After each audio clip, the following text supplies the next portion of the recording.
Hi, I'm Dr. William B. Rogers, board-certified psychiatrist in Tyler, Texas. Thanks for checking out my website on Medem. I've got a few things I want to pass on in terms of observations and then maybe make some requests for our colleagues in family practice and the primary care specialties.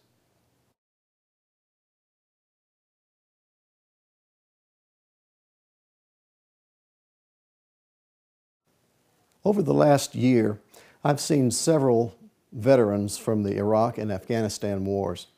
It's interesting how these people found their way to my practice.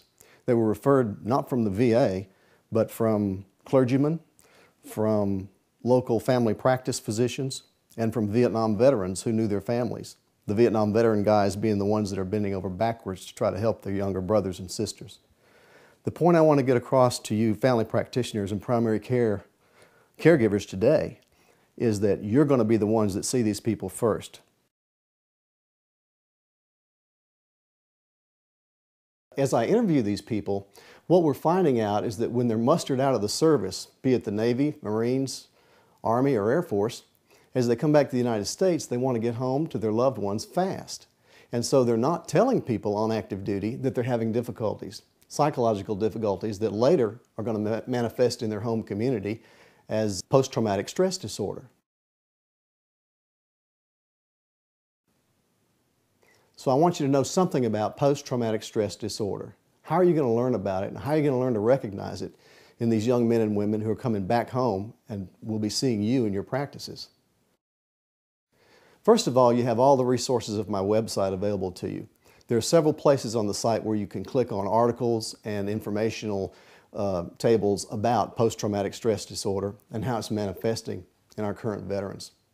Secondly, you can go to the websites for the VA, and there'll be a link to the VA on my site.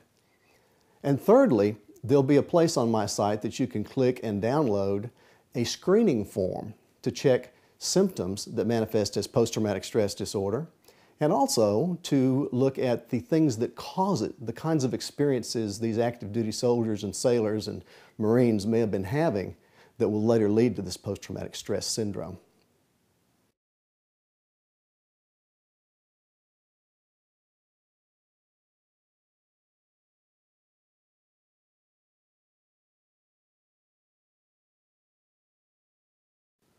Are you going to have to send them to see a psychiatrist? Maybe. Will you send them to the VA? You may try, but even the VA is admitting right now it's hard to handle the masses of people that are going to be coming back, and it takes a long time to get into the VA if they can. Several of the veterans I've treated as an interim measure until they could get into the VA. All the time working to keep them home in the community, keep them at their jobs, keep them adjusting to their families, and keeping them from having to go into a hospital. I asked one of my patients who's a Vietnam veteran, what can we best do to help these younger people coming back? He said, get to them before they start drinking. What that means, of course, is we have to make our interventions before people that are having psychological difficulties start self-medicating. The prognosis for almost total recovery from post-traumatic stress disorder while it's still acute is very good. The prognosis for recovery is much worse if the individual begins self-medicating with alcohol or other substances. And the prognosis for complete recovery is miserable if the individual goes 7 or more years without treatment. The first experience these soldiers, sailors, Marines, and airmen are going to have when they come home is they're going to feel strange, they're going to feel like they don't fit in with their families and friends. They may notice they have a temper problem, especially when it comes to dealing with authority, when authority is not being just or being appropriate with them. They're going to get into these kind of problems, and their families are going to notice they're just not the same. Old friends won't seem the same. The town won't seem the same. That's the point where somebody needs to pick up that there's trouble going on and start doing some supportive interventions.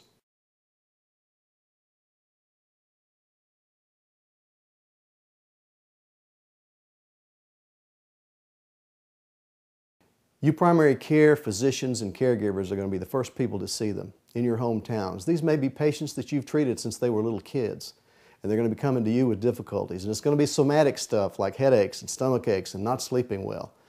The family practice doctor in our town that referred a patient to me was referring him because he was depressed. And indeed he was depressed, but the family doc didn't really make the connection with the combat experiences the fellow was trying to process.